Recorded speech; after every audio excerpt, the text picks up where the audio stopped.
getting good shots of regular gameplay over there? Yeah. Good to go, folks. Wait, wrong link. I thought about the current game. Rookie visit. I think I did pretty good on the video over there. I realize you're still live and you're just complimenting yourself to everybody. That doesn't seem self-involved at all. You go down there for lunch. We've got all the summons. Some of them would be like each player does something and that's a team attack. Didn't have to do that much, but there we go. His resource is basically like he absorbs magic energy so there has to be Okay, so let's not be showing butts. I mean, okay. Hashtag butts. There we go. Oh.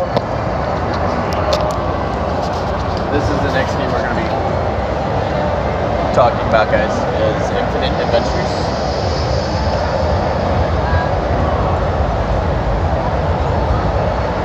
Which is another, it's a turn-based dungeon crawler this time around, as opposed to a turn-based tactical shooter, which is what our last one was. And actually, this is, as far as the games that we're going to be looking at today, this is it as far as turn-based stuff goes. Active games, so like your adventure games, or some of your ragey games, which we're going to have a ragey game that we're going to talk about or talk to later today too. And that froze and this movies. I think that's a B-side thing, but I'm showing it now. Oh yeah, it's all good, man. But yeah, so we're gonna be doing There. How do I get him here in the game? Yeah. Demo there for a couple days, like some people get through it, some people get white.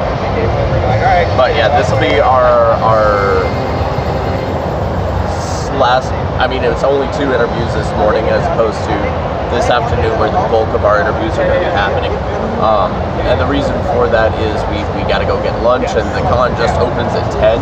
So we got in here, and then we're gonna have like these 2, And then lunch, and then back here for the afternoon, which is like the brunt of. And we're gonna be starting off things this afternoon with Blue Mammoth. Yeah, which is at But 2. oh, look down here, because I totally didn't get it before. That is the Twitter and Facebook that I totally missed out on. From Stormseeker. And that's using his Twitter, which is Infinite ADV Game. Yep. If somebody wants to tweet that out for me, I would be super thankful. There's those beautiful crotch shots. I'm not seeing anybody's crotch. No. I was looking at this when we were looking at the Twitter thing. Oh. Got a little bit of crotch in there. Okay. We're just waiting on that. Hey, how's it going, man? Hey. You just sitting here and you're ready to go? Okay. Yeah, we're ready. We're ready. Everybody ready? We're good. All right, so greetings and salutations once again, people of the internet. I'm still Sippy Cup, and introduce yourself, your game. I am Trey. This is my game, Infinite Adventures. Beautiful lady right here. It's a dungeon crawling RPG. Turn-based combat. Yep. So go ahead and tell them a little bit about your game. So my game is like a classic dungeon crawler, but with updated graphics and mechanics. So we kind of took inspiration from the older RPGs of the 80s and 90s, like Wizardry, Might and Magic, Bard's Tale, some of the games that I really grew up on, and then said, hey, nobody really made these games in a while. Why don't we take some modern design mechanics and try to weave it in and see if we can make the old formula work again, really. Yeah. And the very first question from anybody is, how are you and how is your day? Yeah, my day is great. I haven't eaten breakfast yet, so... If we would have known that, we would have brought you a muffin. it's totally all good. We would Yeah. have brought you a muffin and some coffee. Aww. Other than that, it's great. Day's going good here. I mean, Saturday, everybody's excited and filtering in, so yeah. Yesterday I was actually late, so my day's better than yesterday, because I was like, literally, I think I didn't make it out of the hotel until like 9:50 yesterday, so today is better than yesterday. So. Well, that's good. Yeah, we were running a little bit late this morning too. I wanted us to get down here by like 9 because the press area opens at 9. I wanted to get us here by 9:30. Yeah. But as you can hear, I'm a little stuffed up. So I overslept, which meant that we got out the door a little bit late and like running down the hills of Atlanta like, I gotta get there faster. That was me yesterday, so. Tell me more about the game. I did not know about the game's existence. Okay. Oh. Like as he was saying, it's a dungeon crawler. I don't know how much of it you have actually gotten. This looks like he's reloading it right now. Okay, then well that's fair. Check that out. So a little bit more about the game. So I started working on this game October 2014. I actually was like streaming on Creative back then, kind of just experimenting around, and it was really cool because it gave me a good chance to like get feedback early. I think as a game developer, the first thing you want to know is like, I have this awesome idea. Does like everybody think it sucks, or is I the only person who's going to play it? And so it kind of started as that for about a year. I actually did Kickstarter. I'm going to see if I had a failed Kickstarter. But I learned a lot from it, and as a result of failing Kickstarter, the game got a lot better afterwards. Okay. So I had a road to go through to get where I'm today. Now you mentioned streaming on Creative. Yeah. So the artwork within the game, is that your own artwork? That is not. No. So it's by a guy named Edgar. You can find him on DeviantArt, and he is an amazing artist. Found like the artist that I connected with. It was like, all right, man, like let's do this. Like it's going to be hundreds of characters. It's going to take a couple of years, and so I get no credit for the art. But awesome guy named Edgar. Like I said, you can follow him on DeviantArt. He's a great artist. So like we were talking yesterday when I was just kind of sampling or demoing game, I guess. Like the difference between like some of the characters having your more close focused attacks versus your ranged attacks and stuff like that. Yeah. So just maybe a little bit spiel on the attack. Like I would have Chris sit back, show off what's going on over there, but it seems to be just the level that building. Yeah, sure. Yeah, he'll get in the levels and fight some stuff here in a minute. So the combat is turn-based, but it's very strategic. So there's a concept of front and back row. So both your party is in a front and back row, and the enemies are in a front and back row. So there's a lot of layers of strategy because there's a concept of range. So like, hey, if I'm in the front row and I've got a sword equipped, and I attack an enemy in the back row, we're going to put a penalty on your characters. Unless you want to switch to a bow, because in the game you can have both melee and ranged weapons equipped at the same time. And it also gives the opportunity for a lot of skills that allow characters to kind of like get around those range rules as well. Make sure to get a little bit of the actual gameplay in there. Yeah. Oh, it's all in there. Okay, good. Yeah, so it's once again, it just adds like an extra layer of strategy. There's a concept of like team attacks that you can do, and for example, there's one team move called change ranks, where like the front row of your party like moves to the back row, and the back row moves forward and kind of charges forward and attacks.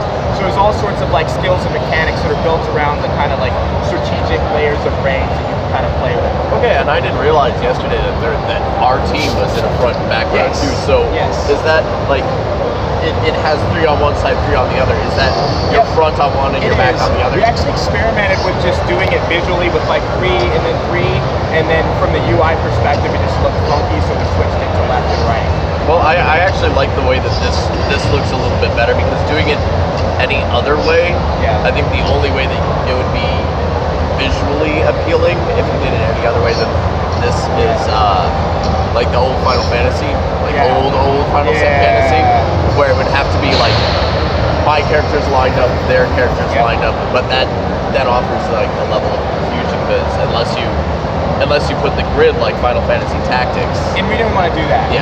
And not gridding it out, I think is a good legit strategy with turn-based. Yep. But not doing that, not doing the Final Fantasy Tactics thing allows you to stand out on your own as your own game. So a little bit about the story then. Yeah, so the story in the game, it's to create your character's game. So you create all your characters, including the main character. So the first person you create the story kind of revolves around you. And the idea is that there's this labyrinth, and about 5 years before the game starts, you woke up, or you were found outside of that labyrinth. And some people found you there, and were like, hey, who's this person that's here? But you were just fallen to this like magical coma for 5 years. So you wake up 5 years later, and you have no memory of what's going on. And so it kind of starts off as like an amnesia hero story, where it's like, okay, why did I wake up outside of this labyrinth? What was I doing down there? And while you've been asleep, the whole rest of the world has been like flocking to this cavern to try to uncover its mysteries, but they haven't been able to. And you waking up and then going down there with your crew, you start to uncover the mysteries of like, not just what is this labyrinth doing here, but like why were you specifically found at the entrance of it, and what about it is connected to your backstory that you kind of discover as the game goes on. Right. And you mentioned like you create your character in the very beginning of the game. I'm assuming that character creation, that you can do that much customization. You don't get to get tons of custom, but we try to like, so because with the hand-drawn art style, you don't get to like pick, you know, your nose size and everything. There's 192 pieces of this hand-drawn art to choose from though. So for every combination of like race, gender, and class, you get 4 pieces of art to choose from. So if I'm a male, elf, ninja, I've got 4 pieces of art to choose from. If I'm a female, elf, wizard, I've got 4. So like, we try to, because the hand-drawn art style, you can't customize the visuals of it, we tried to just draw as many pieces of character art as we could, and we got to 192, so you at least get some visual choices. Is it pure battles, or are there also puzzles involved? There are puzzles. Yep, there are a lot of puzzles. On the first floor, the puzzle that a lot of people run into is like a teleporter trap. You see it, and you're like, ooh, let's just walk through this magical portal.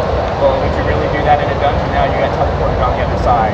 But we've got like pit traps, we've got sliding floors, we've got like magical areas where it'll like cut out the mini map, or like the whole level will go dark. We've got other areas where you're literally trying to navigate a maze of invisible walls. So as you go deeper in the dungeons, the puzzles get more and more diabolical, basically.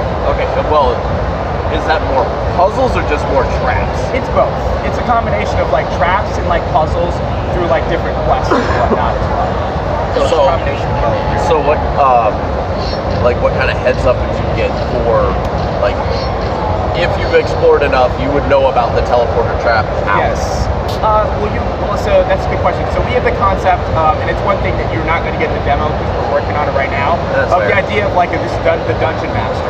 So idea is that like you have this adventuring guild, it's like your base of operations, and in that base of operations, you've got the dungeon master, and she can communicate with you magically, and all of her communication with you is a way to like teach you about the new mechanics that you're encountering with these traps or whatever. So the dungeon master might jump in and be like, oh, you know, we're detecting something up ahead, or like after you go through a portal, you might see her face pop in, and she's gonna say, oh wow, you probably shouldn't walk through magical portals for no reason. And so she's like, the dungeon master kind of magically communicating with you is a way to kind of teach you about the mechanics, but also kind of lecture you when you do things like walk through magical portal trap.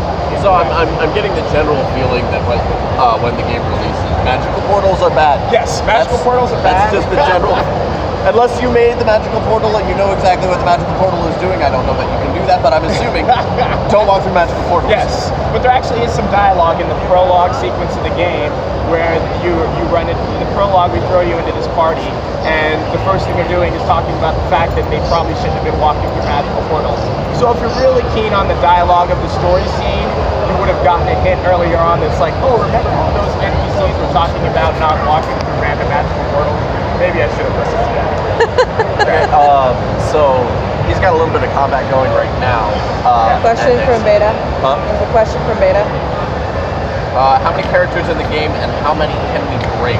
Yeah, so you can bring 6 characters with you. So you can create right now.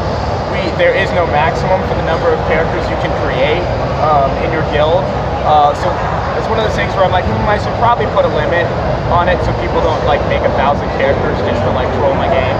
But right now you can create as many characters as you want, and then you can pick up to 6 of those. You can travel with less than 6 characters. So theoretically, if somebody wanted to say, wow, I'd love to try to play this game with 3 characters, you could try. You'd get more experience like proportionally for bringing a smaller party in. I've tried to play the game with like 2 or 3 characters. It's definitely a lot harder when you don't bring 6. But the idea is this game is designed and kind of balanced to bring a full party with you. But if you wanted to go for a single character challenge, you could totally go for it in this game. So some that can yield those like fan-made Dark Souls-esque. Yeah. I'm gonna do a Soul Level 1 run. You're a psychopath. Yes, exactly. I understand magic games, magical rules are more dangerous than it assumed. You can lose your limb if you cast it wrong. Okay. And that's just Revlobot being Revlobot. So what made you go with like the whole like grid movement? Yeah, that was a good. And like the tank, very specifically the tank controls with the grid movement. Yeah, so it was one of those things where when I was making the game, I kind of experimented and really played a lot of other similar games that did the free. I think the game that really inspired me, I'd say the most that I would give credit to that like the grid movement can work is Legend of Grimrock. And I think the Legend of Grimrock has like really amazing puzzles, and a lot of the puzzles work mechanically because they do this grid system. So I think it was just like, let me go play a bunch of dungeon crawlers that I've experienced and just kind of figure out which one I like the most. And I just feel like from a puzzle and trap perspective, it's kind of almost easier as a developer to also design them. Right. But when I was also thinking about, I want to improve procedural levels, just like as a programmer, it's a lot easier to like program a procedural maze that's built on a grid than it would be to program a procedural maze that's built other ways. So I think it was just like playing a little. The level of difficulty would be the big con, but the big pro would be the scaling of the experience that you earn, and that you would be getting more XP per.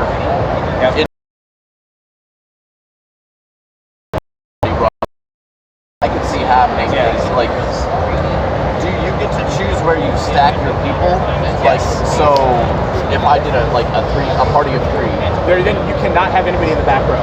no one in the back row. Yes. Okay, so that would be a huge con. Yes. So like if you have less than 6 people and you go into the formation screen, it will not let you put people like starting at the end of the formation. It'll just like there's a big lock that comes up that says you cannot put people in that spot. So yeah, if you have less than 6 people, then that front back row mechanic, that's out the window. And now you're gonna have people in the front row that squishy classes that will be a lot dangerous to have up there. So, and is there any thought process to making it so you can do like a 2 and 1 or 1 and 2? I kind of debated that, and then I've seen some games that do that, but in my mind I was like, in order to have the front and back racks, like you kind of need those 3 people guarding them, and so I thought about doing that, but it was just, I feel like it kind of makes the less than 6 parties more difficult, and so I was like, like if you want less than 6 and you got 3 people, like no taking advantage of that system, you're just going to have to be that much better in the game and be that much harder to play. So this is a case of the dev wanting to be a dick. Just a joke. Just a joke. So it's like, it'll be harder. I'm going to make this as difficult as humanly possible on you. So like your narration and stuff like that, voice acting, things of that nature. So like I know that when we were doing the demo yesterday, the crits, when they happen, like each individual had their own special bit of dialogue that they set for the crit system. Is everybody, or does everybody, like you said, 4 different people for each class, race, all of that? Is there unique voices for all of them, or is it just kind of like... It's a separate selection. So what happens is like for each voice pack, there's like a number of phrases. So like what he was saying is like a critical hit, the guy will be like, yeah, take that, or something like that. And so for each voice pack that you pick, and when you pick them, there's like a button where you can just like kind of sample them, and it'll cycle through the little call out, little statements that they make, little one-liners. But that's a totally separate option, so you could have one art piece with whatever different voice pack that you want for that gender, basically. Oh, for that gender. I was about to say, we need to play this and get like the most buff-looking dude, and his voice is going to be like, kawaii! Yeah, that'd be good. But it is a separate selection. Was that like you and your team that did the voices yourselves, or did you like outsource for them? Yeah, so like we've been like kind of tapping into the like amateur voice acting community. So there's like a couple really good forum boards that you can go to, and you'll just find a plethora of like amateur voice actors and actresses, and when they see the art, they just get excited about the project. We actually have an audition up right now that we're casting some of the like roles that happen later in the game even now, and it's been pretty good reception from like that community on the internet. We've got people like even this character is voiced by someone who lives in the United Kingdom, a girl named Elsie Lovelock. So it's just been really cool to kind of tap into that like amateur voice acting community that has been like really excited to get on board with the game. So like a whole indie supporting indies kind of thing going on. Exactly. That's nice. I don't know, guys. What other questions do you guys have for him about his game?